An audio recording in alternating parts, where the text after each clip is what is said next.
मैं साहित्य को मनुष्य की दृष्टि से देखने का पक्षपाती हूँ।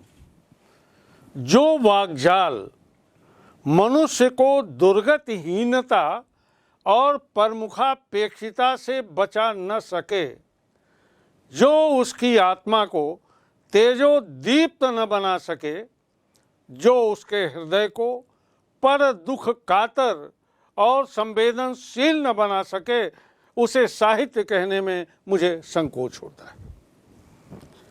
ये अमर वाक्य है हिंदी के सुप्रसिद्ध निबंधकार, आलोचक और महान उपन्यासकार आचार्य हजारी प्रसाद द्विवेदी जी का।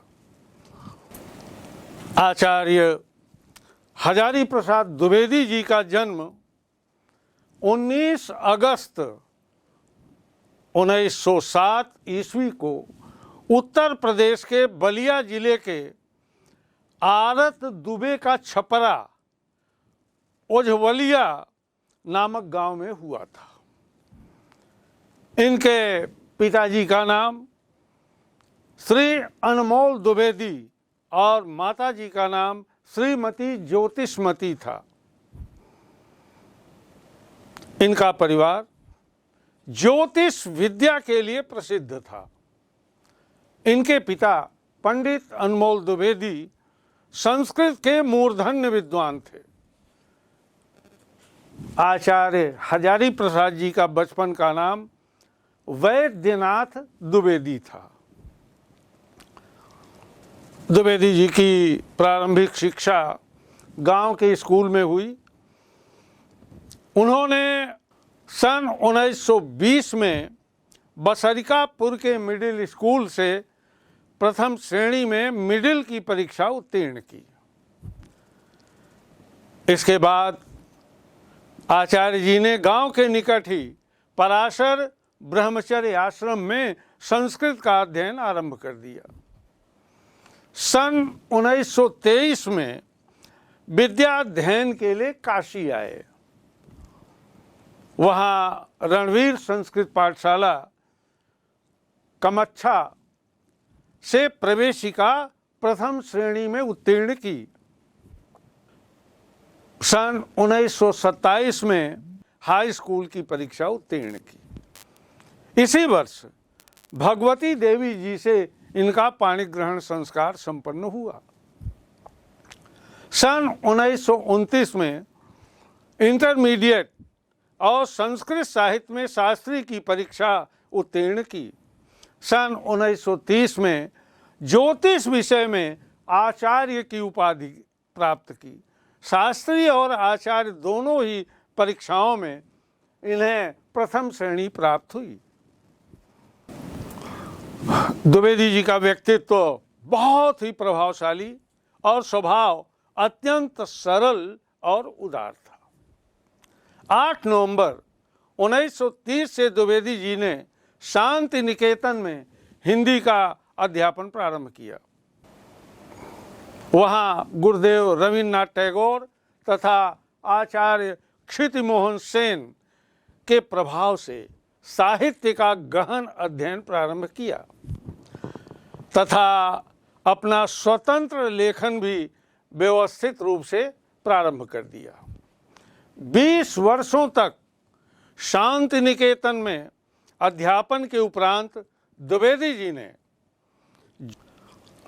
सन 1950 में काशी हिंदू विश्वविद्यालय के हिंदी विभाग में प्रोफेसर और अध्यक्ष के रूप में आचार्य श्री ने कार्यभार ग्रहण किया। 1957 में राष्ट्रपति द्वारा पद्म भूषण की उपाधि से सम्मानित किए गए। लखनऊ विश्वविद्यालय ने आपको डीलिट की उपाधि से नवाजा। जुलाई 1960 से पंजाब विश्वविद्यालय चंडीगढ़ में हिंदी विभाग के प्रोफेसर और अध्यक्ष रहे।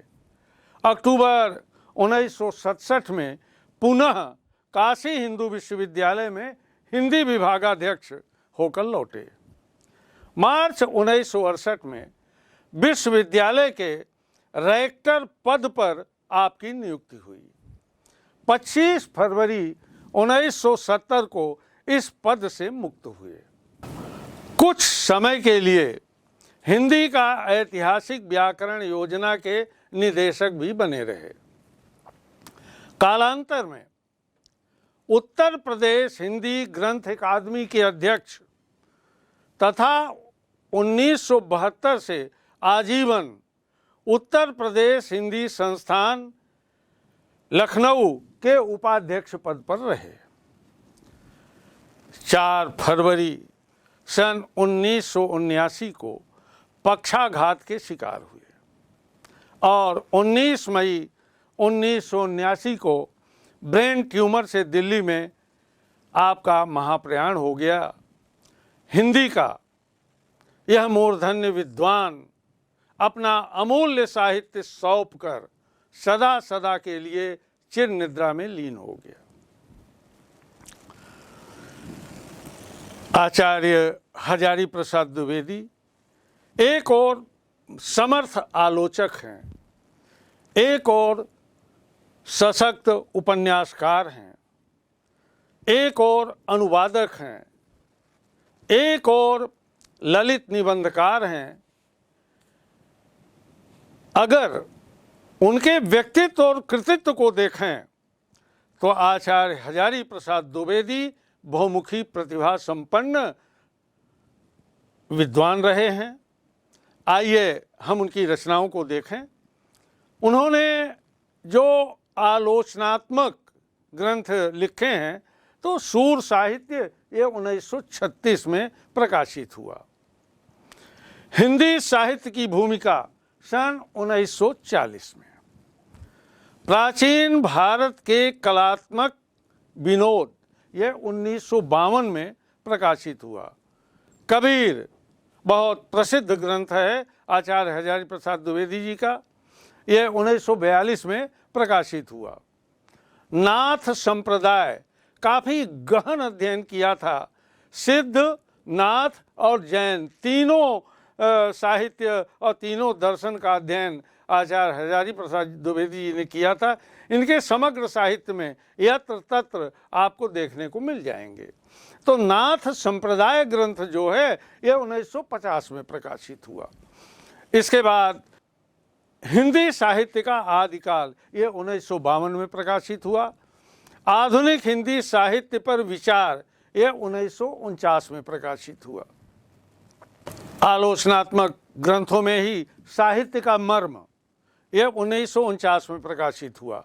मेघदूत एक पुरानी कहानी ये 1957 में प्रकाशित हुआ। आचार्य हजारी प्रसाद द्विवेदी संस्कृत के मूर्धन्य विद्वान थे और प्रमुख रूप से उन्होंने कालिदास का विशद अध्ययन किया था। मेघदूत जो है ये महाकवि कालिदास की विश्व प्रसिद्ध कृति है। तो मेघदूत एक पुरानी कहानी ये 1957 में प्रकाशित हुआ। और लालित्य तत्व ये 1962 में प्रकाशित हुआ। साहित्य सहचर 1965 में प्रकाशित हुआ। और इसी तरह से अनेक उनके आलोचनात्मक ग्रंथ आप पढ़ेंगे। अब आइए हम देखते हैं उनके निबंध संग्रह। आचार्य हजारी प्रसाद द्विवेदी ललित निबंधकार के रूप में प्रसिद्ध हैं। उनका निबंध संग्रह जो बहुत प्रसिद्ध हुआ है अशोक के फूल, ये 1948 में प्रकाशित हुआ। कल्पलता ये 1951 में प्रकाशित हुआ। और मध्यकालीन धर्म साधना ये 1952 में प्रकाशित हुआ। विचार और वितर्क ये 1999 में प्रकाशित हुआ। और कुटज ये 1964 में प्रकाशित हुआ। ये ललित निबंध संग्रह है। आलोक पर्व ये 1972 में प्रकाशित हुआ, जिसमें आचार्य श्री को साहित्य अकादमी पुरस्कार से नवाजा गया था। आचार्य हजारी प्रसाद द्विवेदी जी ने औपन्यासिक जगत में भी कीर्तिमान स्थापित किया है। इनका सुप्रसिद्ध उपन्यास बाण भट्ट की आत्मकथा जो 1946 में प्रकाशित हुआ, चारुचंद्र लेख यह 1963 में प्रकाशित हुआ, और पुनर्नवा यह 1973 में प्रकाशित हुआ, और अनाम दास का पोथा यह 1976 में प्रकाशित हुआ। आचार्य श्री संपादन कला में भी बहुत पारंगत रहे हैं। उन्होंने अनेक ग्रंथों का संपादन किया है, जैसे संक्षिप्त पृथ्वीराज रासो यह 1957 में प्रकाशित हुआ, संदेश रासक यह 1960 में प्रकाशित हुआ, सिख गुरुओं का पुण्य स्मरण ये 1979 में प्रकाशित हुआ। इसी तरह से अनेक संपादन उन्होंने किए हैं और बहुत सारी कृतियों का अनुवाद भी किया है। एक अनुवादक के रूप में भी बहुत प्रसिद्ध रहे हैं, जैसे प्राचीन भारत की कला विलास, प्रबंध चिंतामणि, लाल कनेर, मेरा बचपन आदि अनेक ग्रंथों का प्रणयन करके आचार्य श्री ने हिंदी साहित्य के भंडार को भरने का स्तुत्य प्रयास किया है। बच्चों, द्विवेदी जी के निबंधों के विषय हैं भारतीय संस्कृति, इतिहास, ज्योतिष, साहित्य, विविध धर्मों और संप्रदायों का विवेचन आदि। वर्गीकरण की दृष्टि से आचार्य द्विवेदी के निबंधों को दो भागों में बांटा जा सकता है। पहला है जो विचारात्मक और दूसरा आलोचनात्मक। विचारात्मक निबंधों की भी दो श्रेणियां हैं। प्रथम श्रेणी के निबंधों में दार्शनिक तत्वों की प्रधानता है और द्वितीय श्रेणी के निबंध सामाजिक जीवन से संबंधित होते हैं। आलोचनात्मक निबंध की भी दो श्रेणियां हैं। प्रथम श्रेणी में ऐसे निबंध आते हैं जिनमें साहित्य के विभिन्न अंगों का शास्त्रीय दृष्टि से विवेचन हुआ है, और द्वितीय श्रेणी में वे निबंध आते हैं जिनमें साहित्यकारों की कृतियों पर आलोचनात्मक दृष्टि से विचार हुआ है। द्विवेदी जी के इन निबंधों में विचारों की गहनता, निरीक्षण की नवीनता और विश्लेषण की सूक्ष्मता रहती है। जब हम इनकी भाषा को देखते हैं तो द्विवेदी जी की भाषा परिमार्जित खड़ी बोली है। उन्होंने भाव और विषय के अनुसार भाषा का चयनित प्रयोग किया है। इनका चयन बहुत विलक्षण बन पड़ा है।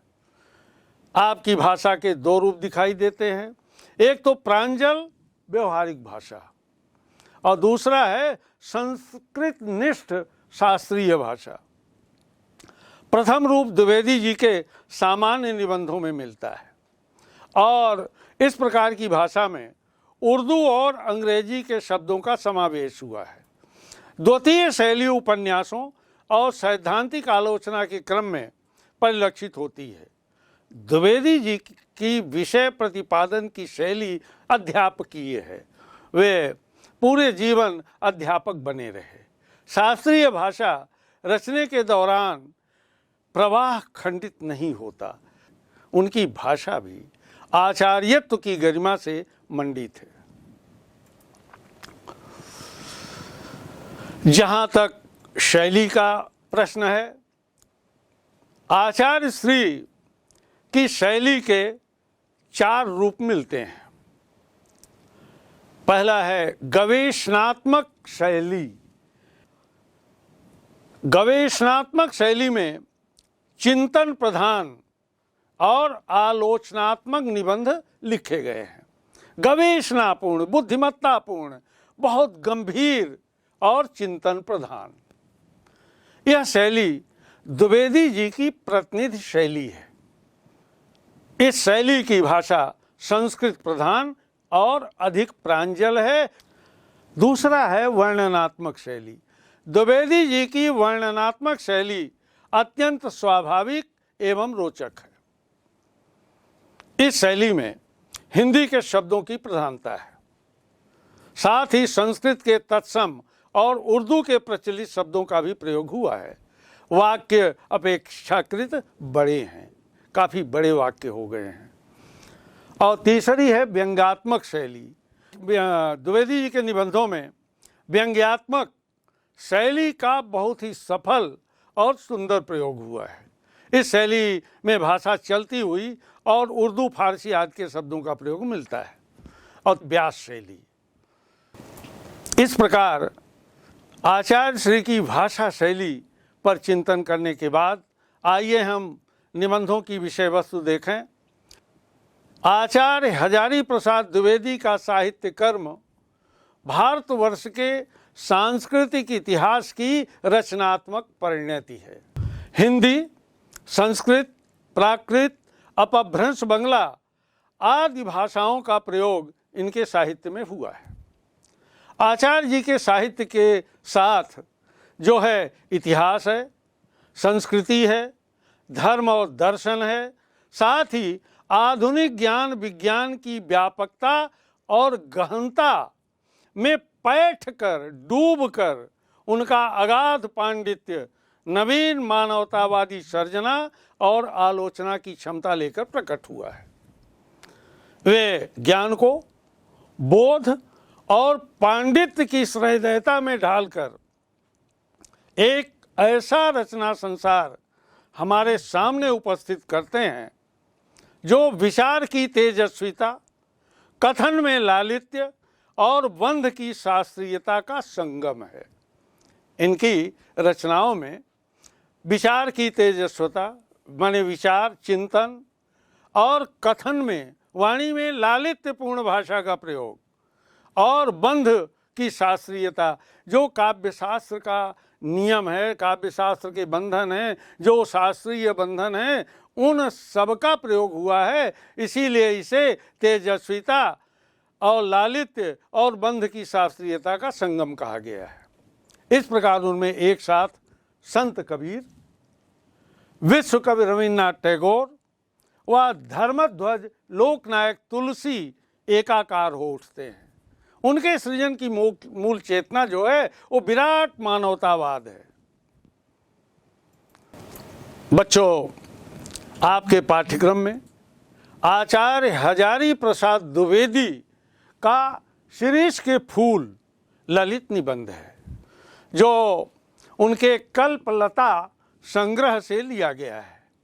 बच्चों, निबंध विधा को आपने खूब पढ़ा है, अनेक निबंधकारों को पढ़ा है, लेकिन यह ललित शब्द आपके लिए नया हो सकता है। इसलिए ललित निबंध के संबंध में थोड़ा सा समझ लेना आवश्यक है। वास्तव में ललित निबंध को आत्मपरक, विषय प्रधान और व्यक्तिनिष्ठ निबंध भी कहा जाता है। हिंदी साहित्य को यह आधुनिक युग की देन है, आज की देन है। ललित से तात्पर्य विदग्धता और रस प्रवणता है। ललित शब्द का प्रयोग सुंदर, मनोहर, लावण्यमय और सुहावना आदि के लिए किया जाता है। इस प्रकार सुंदर तथा मनोहारी निबंध को हम ललित निबंध कह सकते हैं।